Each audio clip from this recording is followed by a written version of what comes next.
আসসালামু আলাইকুম। Pay scale প্রণয়নের জন্য সরকারি চাকরিজীবীদের সংগঠনগুলো সরকারকে যে সময়টা বেঁধে দিয়েছিল, সেই আল্টিমেটামটা অবশেষে শেষ হয়ে গিয়েছে। আজকে 15 ডিসেম্বর ছিল সেই সময়, যেখানে সংগঠনগুলো বলেছিল এর মধ্যে সরকারকে পে স্কেলের গেজেট প্রণয়ন করতে হবে, তা না হলে তারা বিকল্প কোনো কর্মসূচি দিবে। এখন সবার মনে একটাই প্রশ্ন, এই যে 15 ডিসেম্বর, এই যে আল্টিমেটাম শেষ হয়ে গেল, এখন সরকারি চাকরিজীবীদের সংগঠনগুলো আসলে কি পরবর্তী পদক্ষেপ নিতে পারে? তো এই সংক্রান্ত টপিক নিয়ে বা এই প্রসঙ্গ নিয়ে আমি আজকের ভিডিওটা তৈরি করেছি। আশা করি আপনারা পুরো ভিডিওটা দেখবেন এবং আপনারা বুঝতে পারবেন এই যে আল্টিমেটাম বেঁধে দেওয়া হয়েছে, এই আল্টিমেটাম পরবর্তী পদক্ষেপটা আসলে কি হতে পারে। আপনারা সবাই অবগত আছেন যে সরকারি চাকরিজীবীদের সংগঠনগুলোর এক অংশ তারা কিন্তু একটা সময় বেঁধে দিয়েছিল যে 15 ডিসেম্বরের মধ্যে পে স্কেলের চূড়ান্ত গেজেট প্রণয়ন করতে হবে সরকারকে, তা না হলে তারা কর্মবিরতি সহ আরও বিভিন্ন ধরনের শক্ত হার্ডলাইনে যেতে পারে। তো এই যে 15 ডিসেম্বর এই সময়টা শেষ হয়ে গেল, এখন সবাই অধীর আগ্রহ নিয়ে অপেক্ষা করছে পরবর্তী পদক্ষেপটা আসলে কি হতে পারে। আমি আমার পরবর্তী বা আমার পূর্বের ভিডিওতে আপনাদের সাথে একটা বাস্তবতা শেয়ার করেছিলাম, সেটি হলো যেদিনে সরকারি চাকরিজীবীদের একটা অংশ সচিবালয় ভাতার জন্য আন্দোলন করেছে, আসলে সেই দিনই সরকারের কাছ থেকে জোরালোভাবে কিছু চাওয়ার অধিকার আমরা হারিয়ে ফেলেছি। এখন আপনাদের মনে হতে পারে, অনেকেই আমার সেই ভিডিওতে কমেন্ট করেছিলেন, এই যে সচিবালয় ভাতা সেটি তো এক সেন্স থেকে যৌক্তিক, যৌক্তিক কি অযৌক্তিক সেটা আপনারা যারা সচিবালয়ে চাকরি করেন সেটা আপনারা ডিফাইন করবেন। যদি এত বেশি যৌক্তিক হতো তাহলে এই ভাতাগুলোর দাবি ইতিমধ্যে পূরণ হয়ে যেত, কেননা যারা পলিসি মেকার আছেন তাদের বড় একটা অংশ কিন্তু সচিবালয়ে চাকরি করেন বা সেখানে কর্মরত। যাই হোক, এটি এখনো পূরণ হয়নি। সেটি কবে পূরণ হবে বা আদৌ পূরণ হবে কিনা সেই ডিবেটে আমরা যাব না। আমরা এখন একটা বিষয় নিয়ে কথা বলবো, সেটি হলো এই যে আলটিমেটামটা শেষ হলো, এখন সরকারি চাকরিজীবীদের সংগঠনগুলো আসলে পরবর্তী কি সিদ্ধান্ত নিতে পারে। তা আমি বরাবরই বলেছি যে আমাদের যে সাইড থেকে পে স্কেলের নেতৃত্ব দেওয়া হয়েছে সেখানে কিছুটা সমন্বয়ের অভাব আছে। যেমন দেখুন, এই যে জনকণ্ঠ পত্রিকায় আলটিমেটাম যে শেষ হয়েছে সেটা নিয়ে একটা নিউজ করা হয়েছে, সেখানে একদম শেষের প্যারাটা আমি আপনাদের সাথে তুলে ধরছি।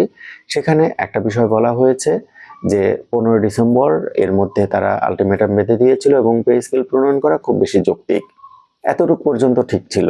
তারা কিন্তু আরেকটা দাবি করেছে যে পে কমিশনের সুপারিশের অপেক্ষা না করে সরকারের উচিত এই যে পে স্কেল প্রণয়ন, এই গেজেটটা দ্রুত কার্যকর করে দেওয়া। এখন আপনারা দেখুন, আমাদের পূর্ববর্তী সময়ে যে 8টা পে স্কেল হয়েছে সেখানে কখনো কি দেখেছেন যে পে কমিশনের সুপারিশ ছাড়া এই পে স্কেলটা গেজেটটা প্রণয়ন হয়েছে? অবশ্যই হয়নি। এই জন্য আমরা যদি এই ধরনের ভিত্তিহীন দাবি করে থাকি, আমি জানি না এই দাবিটা কোন সংগঠন করেছে বা কারা করেছে বা কোন ব্যক্তিবর্গ করেছে। যদি নির্দিষ্ট কোনো ব্যক্তিবর্গ বা সংগঠন বা কোনো নেতা করে থাকে তাহলে অবশ্যই তারা এই দাবিটা ভুলভাবে করেছে। এইভাবে যদি আপনি দাবি করেন তাহলে সেই দাবিটা কখনোই আমলযোগ্য হবে না।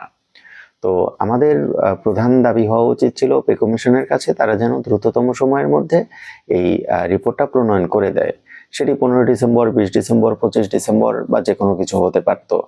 তো আমরা যতটুকু তথ্য পেয়েছি তাতে করে এই ডিসেম্বরের শেষ সপ্তাহ অথবা জানুয়ারির প্রথম সপ্তাহে এই পে কমিশন তাদের চূড়ান্ত রিপোর্টটা প্রণয়ন করতে পারে। তো পে কমিশন তাদের রিপোর্টটা প্রণয়ন করলে তারপরে আসলে সরকারের পরবর্তী পদক্ষেপ তারা নেবে। পে কমিশন চূড়ান্ত রিপোর্ট প্রণয়ন না করলে আমার জানা মতে কেউই তাদেরকে ফোর্স করবে না বা প্রেশারাইজ করবে না রিপোর্টটা প্রণয়ন করার জন্য, কেননা এই রিপোর্ট সেটা একটা নির্দিষ্ট প্রসিডিউর মেনটেন করেই কিন্তু প্রণয়ন করা হবে। সুতরাং এই ধরনের আলটিমেটাম যে 15 ডিসেম্বরের মধ্যে গেজেট প্রকাশ করা হবে, এই ধরনের আলটিমেটাম দিয়ে খুব একটা ফায়দা হবে না বলে আমি বিশ্বাস করি। তো আপনারা যারা আমার এই মতামত বা এই অবজারভেশনের বিরোধিতা করেন তারা বাস্তবতাটা একটু চেক করে দেখতে পারেন, কেননা আলটিমেটামের আগেও দেওয়া হয়েছে, আলটিমেটাম শেষ হয়ে গিয়েছে, শেষ পর্যন্ত কোনো রেজাল্ট কিন্তু আসেনি। তো আবারও আলটিমেটাম দেওয়া হয়েছিল, আলটিমেটাম শেষ, এখন সবাই অধীর আগ্রহে অপেক্ষা করছে পরবর্তী পদক্ষেপ কি হতে পারে। তো আমি আপনাদের বলছি, আলটিমেটাম দিয়ে বর্তমান যে অবস্থা তৈরি হয়েছে বা বর্তমান প্রেক্ষাপটে আলটিমেটাম দিয়ে কোনো দাবি আদায় করা সম্ভব নয়। আলটিমেটাম দিয়ে আসলে এই পে স্কেলের মতো একটা দাবি সেটি বর্তমানে আদায় হবে না। আলটিমেটাম আমরা দিতে পারতাম, সেটি গ্রহণযোগ্যতা পেত যদি সচিবালয় ভাতার এই আন্দোলনটা না হতো। এখন দেখুন, একটা মানুষ পাবেন না যারা কনফিডেন্টলি সরকারের কাছে গিয়ে দাবি জানাতে পারবে, কেননা দাবি জানানোর মতো অবস্থা এর আগেই আমাদের শেষ হয়ে গিয়েছে। তবুও একটা সংগঠন বা একটা সংগঠনের অংশ কিছু নেতা তারা অর্থ উপদেষ্টার সাথে সাক্ষাতের জন্য আবেদন করেছেন। আমি মনে করি এটা চমৎকার একটা আইডিয়া, কেননা এখন তাদের সাথে সাক্ষাৎ করে আমাদের দাবি জানানো ছাড়া আর কিছু করার নেই। আমরা যদি তাদের সাথে দেখা করি, এমনকি প্রধান উপদেষ্টা বরাবর আবেদন করতে পারি, তাহলেই বরঞ্চ একটু উপকার হতে পারে। এছাড়া আমার যেটা মনে হয় যে বিভিন্ন প্রকার আন্দোলন, আলটিমেটাম, নির্বাচনের ইমিডিয়েট আগে আগে এই ধরনের আন্দোলন, এই ধরনের আলটিমেটাম খুব একটা কার্যকরী হবে না, এটি আমি বিশ্বাস করি। তো আপনাদের কি মনে হয়, এই যে আলটিমেটাম দিয়ে আদৌ কি পে স্কেলের দাবি পূরণ করা সম্ভব? যদি আপনাদের মনে হয় যে এই ধরনের আলটিমেটাম কার্যকরী ভূমিকা রাখতে পারে, তাহলে আপনারা কমেন্ট করে জানাবেন। আর যারা অধীর আগ্রহী ছিলেন যে 15 ডিসেম্বরের পরে কি কর্মসূচি হতে পারে, আসলে আমি বিশ্বাস করি যে কর্মসূচি আপনারা দেন না কেন, সেই কর্মসূচি বর্তমান প্রেক্ষাপটে খুব একটা কাজে লাগবে না। এর চেয়ে কর্মসূচি না দিয়ে আমরা যদি অর্থ উপদেষ্টা, প্রধান উপদেষ্টা অথবা পে কমিশন প্রধান তাদের বরাবর যদি আমরা আবেদন করতে থাকি বা আমাদের যে প্রয়োজন সেই প্রয়োজনের কথাটা বারবার জানাতে পারি, তাহলেই বরঞ্চ ভালো রেজাল্ট আসা পসিবল। এখন আসলে এমন একটা অবস্থা তৈরি হয়ে গিয়েছে যে অবস্থায় আপনি জোর করে কিছু আদায় করতে পারবেন না, সেটা নির্বাচনের ইমিডিয়েট 1 মাস আগে। এই অবস্থাতে তো আরো সম্ভব নয়।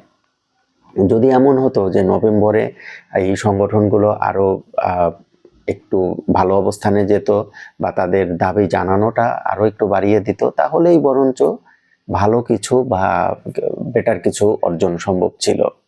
তো এটি আসলে আমার মতামত। তো আমার মতামত, আমার অবজারভেশন সবসময় ঠিক হবে এমনটা কিন্তু ঠিক নয়। আপনারা অনেকেই আছেন যারা আমার চেয়ে ভালো বোঝেন, আমার চেয়ে বেটার বোঝেন। তো আপনাদের যদি বেটার কোনো আইডিয়া থেকে থাকে, আপনাদের বিশেষ কোনো তথ্য থেকে থাকে যেটি গ্রহণযোগ্য কোনো মাধ্যম থেকে পেয়েছেন, তাহলে কমেন্ট করবেন। তো কমেন্ট করলে আমাদের যে অডিয়েন্স বন্ধুগুলো আছে যারা পে স্কেল প্রত্যাশী, আসলেই যাদের পে স্কেল দরকার, তারা উপকৃত হবে। তারা এই বিভিন্ন প্রকার তথ্য দেখে বিভ্রান্ত না হয় সঠিক তথ্যটা আমার এই ভিডিওর কমেন্ট বক্স থেকে পেতে পারবে। সুতরাং আমি আপনাদের অনুরোধ করব, আপনাদের যদি এমন কোনো সোর্স থেকে থাকে যেখানে আপনারা সঠিক তথ্য পেতে পারেন, তাহলে অবশ্যই কমেন্ট করবেন। কমেন্ট করে আমাকে এবং আমার যে অডিয়েন্স আছে তাদেরকে জানাতে সহায়তা করবেন। তো আজকে এই পর্যন্তই, কথা হবে অন্য কোনো দিন, অন্য কোনো টপিকে। যদি পে স্কেল নিয়ে নির্দিষ্ট কোনো টপিক পাই, নির্দিষ্ট কোনো তথ্য পাই, তবেই আপনাদের সাথে সেটি শেয়ার করা হবে।